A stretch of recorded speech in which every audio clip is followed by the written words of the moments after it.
antioxidants in ARMD, some views from the literature, some from the AREDs, and some personal experience.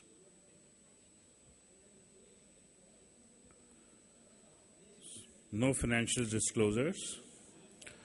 The sequence of the presentation is epidemiology, risk factors, biology of AMD, evidence-based studies, diet and nutritional components of AMDs, and clinical approach and recommendations. As we all know, it's a major public health problem, growing ever larger with the aging of the population as life expectancy is increasing. A significant comorbid condition with diabetes and cardiovascular disease. Treatment unfortunately targets the end stage of the disease. The disease process starts much earlier. There is reduced central visual acuity, central metamorphopsia, decreased contrast, decreased color. And eventually some group of the patients slip into legal blindness. The aging phenomena, the age-dependent diseases causing loss of independence, AMD figures in that list, as does Alzheimer's, diabetic eye disease, glaucoma, and osteoporosis.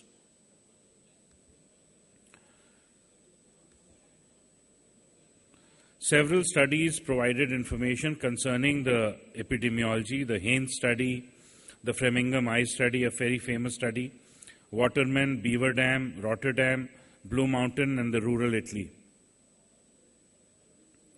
Prevalence in the US, 15 million people are affected, 13.5 million with the dry type, 1.5 million with the wet type.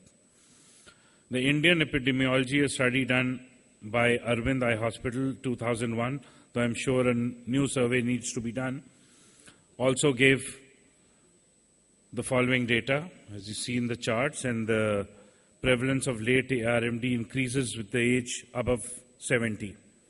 The risk factors are genetic, race, gender, age, hypertension, diabetes, refractive error, lens opacities, sun exposure, and smoking. Haines reported a higher frequency in whites compared with blacks. In Baltimore Eye Survey, AMD accounted for 30% blindness among whites and 0% of blindness among blacks. In the Beaver Dam study, only wet AMD was shown to be more frequent in women. Age is directly related to disease. As you see, the incidence rises with increasing age, going up to 30% above the age of 75. The ocular risk factors are refractive error, lens opacities, increased risk with hyperopia. Beaver Dam defined the increased risk with nuclear sclerosis, but not the late stage of the disease. Aphakia, in general, unilateral aphakia, surgical eye had more advanced disease when compared with the contralateral. The environmental risk factors, sun exposure, UV light, did not seem to be related in the Beaver Dam Waterman study. Smoking, strong positive association between smoking and dry and wet form. In the nurses' health study, risk increased as pack years of smoking increased, indicating a dose-dependent relationship. It's a multifactorial disease. There are genetic, cardiovascular, and environmental factors involved. When we look at oxidative stress, now let's define oxidative stress. It refers to cellular damage caused by reactive oxygen intermediates which have been implicated in many disease processes, especially ARMD. These reactive oxygen intermediates are free radicals, hydrogen peroxide, singlet oxygen, and they are often the byproducts of oxygen metabolism. The retina is particularly susceptible to oxidative stress because of its high consumption of oxygen. Very simple to understand. Its high proportion of polyunsaturated fatty acids and its exposure to visible light. There is strong evidence suggesting that lipofuscin is derived at least in part from oxidatively damaged photoreceptor outer segments, and that it itself is a photoreactive substance. However, the relationships between dietary and serum levels of antioxidant vitamins and age-related macular disease are less clear, although a protective effect of high plasma concentrations of alpha tocopherol has been convincingly demonstrated. The eye disease case control study found that high plasma levels of lutein and zeaxanthin were associated with reduced risk. That was a significant finding, and it's a well-cited study. So, oxidative stress is a leading mechanism of aging and degenerative disease and is implicated both in cataract and AMD. So, it's the disturbance between pro-oxidants and antioxidant defense mechanism which leads to the potential damage. So, what we do with basically antioxidant treatment is counter the low plasma concentration of carotenoids and antioxidant vitamins in those who are at increased risk of AMD. You see the retina of a 3-year-old child and that of an 80-year-old person. Graphic presentation, you see the cellular, the lipofuscin granules, you see the macrophages, you see some kind of inflammatory reaction as giant cells. We all know we have two types, non-exudative and exudative, and both types can lead to visual loss. The changing scenario is that what I feel today is that the advances in imaging from fundus cameras to SLO-based systems, laser, PDT, now anti-VEGFs, and the AREDS results have all three influenced the management of this disorder. Imaging I rate as number one. Currently, only 1% patients are treated. Now, this is one of my patients. You see dry RMD, and here wet AMD, early angiography, here autofluorescence imaging. I feel blue peak or any other kind of autofluorescence imaging is a very good quantification factor for AMD management and seeing the impact of it. And this is a SLO-based angiography where you see the neovascular membrane quite close to the fovea. This is a lovely example of the progression of geographic atrophy over 6 years in a patient. By autofluorescence study, you see this lip and this branching, which was not earlier, has come up. So you have drusen, you then have RP cell and apoptosis, secondary atrophy of the choriocapillaris, secondary atrophy of the outer retina, and geographic atrophy. So these are the natural course of dry RMD and various kinds of drusen and the look. Exudative is a different ballgame altogether. You have choroidal neovascular membrane, you have hemorrhage, lipid exudation, serous elevation of RP and sensory retina, subretinal hemorrhage, gray or green lesion seen through, that's the membrane seen through the RP. See here? In one of my patients, you see this membrane and quite a large hemorrhage.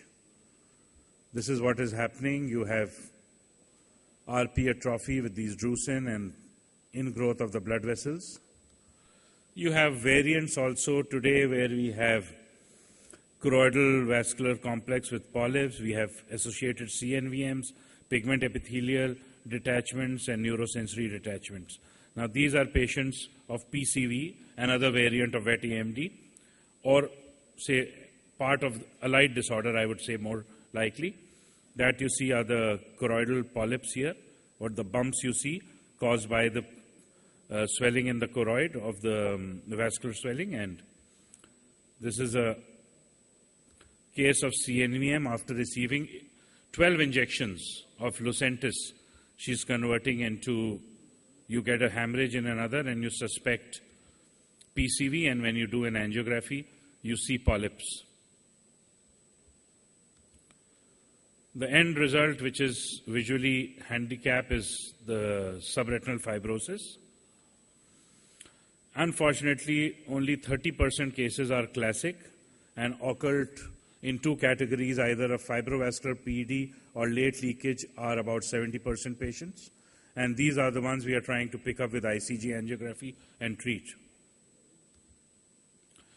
So oxidative damage to the retina may be a causative factor. Until recently, lack of convincing clinical trials data had obscured a possible association between antioxidant, zinc supplementation, and reduce. So that was the background on which the ARED study began, to evaluate the effect of high dose of vitamin C and E, beta-carotene and zinc formulations on ARMD, progression and visual acuity. The study protocol was, it was a double-mask study. Enrollment started 1992. 3640 study participants. Subjects were aged 55 to 80. Subjects were followed every 6 months until 2001, a pretty long follow-up, nearly 10 years. Average follow-up was 6.3 years. 57% of subjects were already taking multivitamins. 67% chose to add an antioxidant containing the pigments zeaxanthin and lutein. No AMD, very low risk. These patients were not treated. Low risk patients were not treated also. Intermediate category patients with large drusen or with a conglomeration of drusen, and some cases of geographic atrophy and neovascular AMD were taken up. They estimated the US public health impact was that they estimate the 5 years risk reduction with an intervention was around 25% risk reduction, 8% million at risk for advanced AMD, 1.3 million would develop advanced AMD, and this is what the ARVO Neil Bressler group study showed, that this number of patients will avoid advanced AMD. That's what they feel is the public impact. That's the analysis they have done. That's just the graphics of that things. Let's come to the recommendation. So we should supplement cases based on that with intermediate AMD or advanced AMD. As far as safety profile goes, avoid beta-carotene in smokers and encourage adherence. It's a lifelong treatment. It's not a short treatment of 1 or 2 months. That would be just an anecdotal treatment. 15 to 18% of intermediate AMD person will ultimately progress to advanced. That's the data from an article in October 2001. So the primary, then they started the AREDS-2 study. The primary objective of AREDS-2 was to determine whether oral supplementation of lutein or omega-3 alone together or in combination decrease the risk of progression. So the addition was the omega-3 element, 4,000 patients, 440 to 60 sites, 5-year duration, start date 2006. So it was a refinement of the AREDS formulation, remove beta-carotene, reduce zinc from 80 to 40, 10 milligram of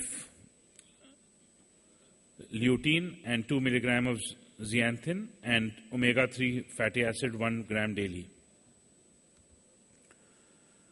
The outcome was addition of lutein, zeaxanthin, DHA and EPA or both to the AREDS in primary did not further reduce the risk of progression. However, because of potential increased incidence of lung cancer in former smokers, lutein, zeaxanthin could be an appropriate carotenoid substitute in the AREDS formulation.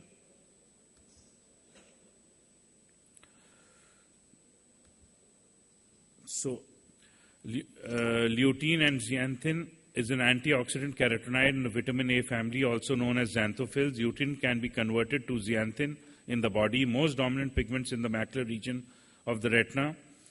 It is retinoprotective, and it's also protective against cataract. That's what it is assumed because of the antioxidant reaction. There are many new treatments emerging, most likely to see combinations of different treatments along with more aggressive prevention. Bottom line is that AMD is still debilitating, and we must be quick to diagnose, treat, and offer low vision when needed. Thank you very much for your kind attention.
Good afternoon, and thank you for being with us for this lunch session.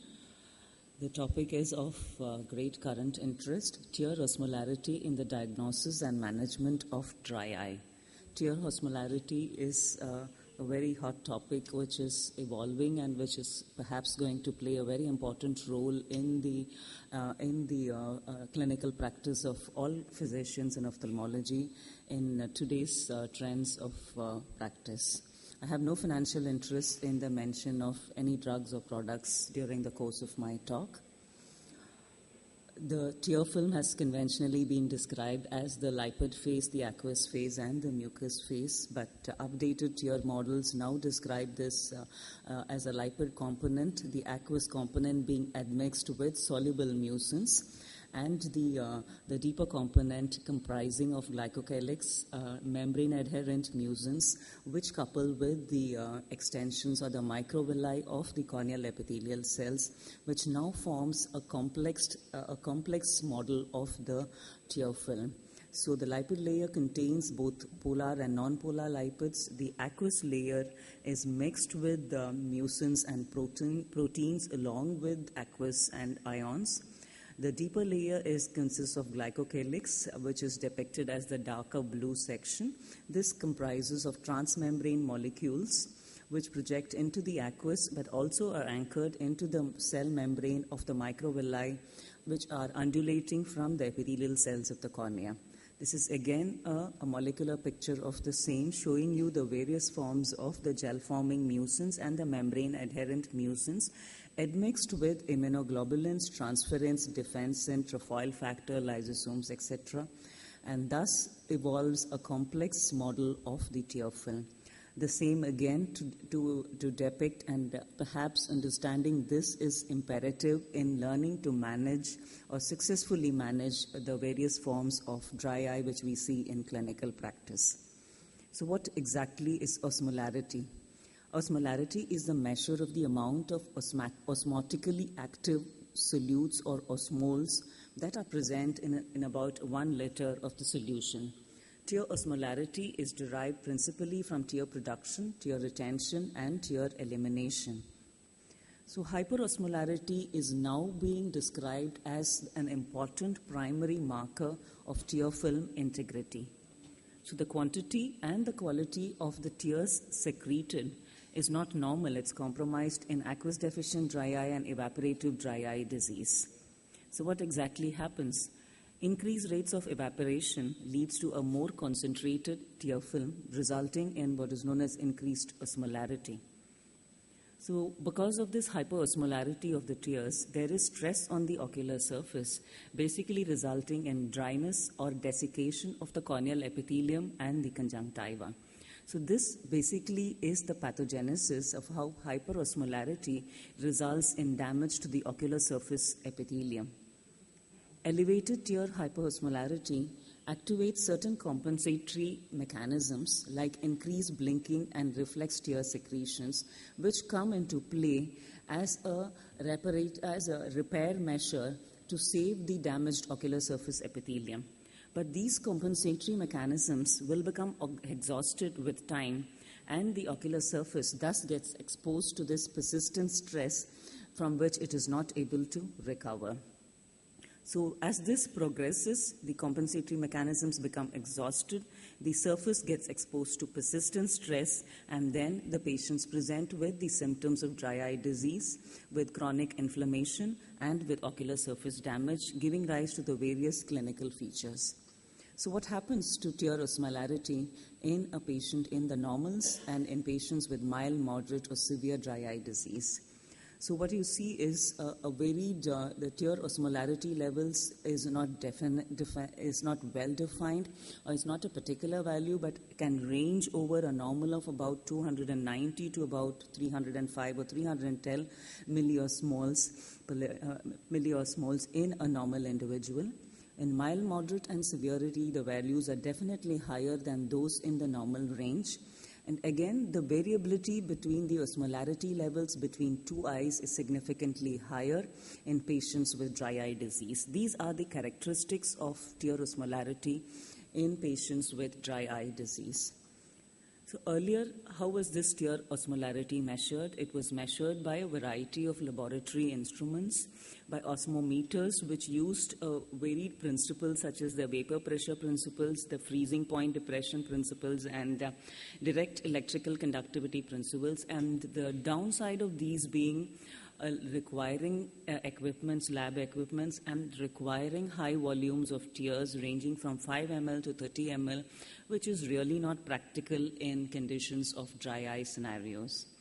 So the recently available tear lab system, which helps in testing tear osmolarity, is now being heralded as being more sensitive and specific marker for dry eye management, and this requires much lesser samples. It could be a simple in-office test. It just takes about 10 seconds time and can be performed by the ophthalmic technician who's helping out to manage your practice as well. So how does tear measurements using the newer tear lab system compare in terms to the older methods or older osmometers which were conventionally used? And what has been studied and found is that they compare well and could be used as reliably as those obtained by earlier methods of detection of tear osmolarity. Dry eye per se is a multifactorial disease which affects both the tears and the ocular surface, resulting in discomfort, visual disturbance, and tear film instability, producing ocular surface damage. So we already knew that this leads to hyperosmolarity and chronic inflammation of the tears. Prevalence of dry eye varies anywhere between 5 to 30%. And again, the population which you are studying is also important and mostly seen in those over 50 years of age. And tear osmolarity, according to recent research, could be a good indicator for diagnosis, but is not a very good indicator and is still being looked upon as a poor indicator to treatment response in patients who are on several management therapies. And this is according to evidence-based research which has been published of late in the American Journal of Ophthalmology. So the value of tear osmolarity as a metric in evaluating the response to dry eye therapy in the clinic and in clinical trials. This has been deliberated much by the Michael M. et al.'s group, and a recent editorial or a comment on that talks about what is the value of incorporating tear osmolarity measurements in assessing patient response to therapy in dry eye. And they clearly indicate and say that changes in tear osmolarity does not really correlate with changes in the patient's symptoms or the ocular surface staining of these patients. They studied about 180 dry eye disease patients over a period of 137 days and did serial detections of tear osmolarity in them and found that tear osmolarity did not significantly correlate with changes in the ocular surface disease index scores. Hence, the preponderance of currently available data leads us to suggest that tear osmolarity measurement can in fact only help to make a diagnosis of dry eye disease with a very good sensitivity and specificity, but has limited applications in prospective follow-up of patients as a marker of whether these patients are really getting better or not. So what about tear osmolarity in differentiating between non-Sjogren's and Sjogren's type of dry eye syndromes? And the conclusion is that tear hyperosmolarity in these patients was found to be abnormal in only less than 20% of the study groups of these various Sjogren's and non-Sjogren's disease. And hence came in the conclusion that tear osmolarity, though can be a key factor in the diagnosis, it's really not going to help in distinguishing between healthy individuals and in patients with various forms of dry eye. So it has a diagnostic significance, but perhaps the prognostic significance is not yet really understood.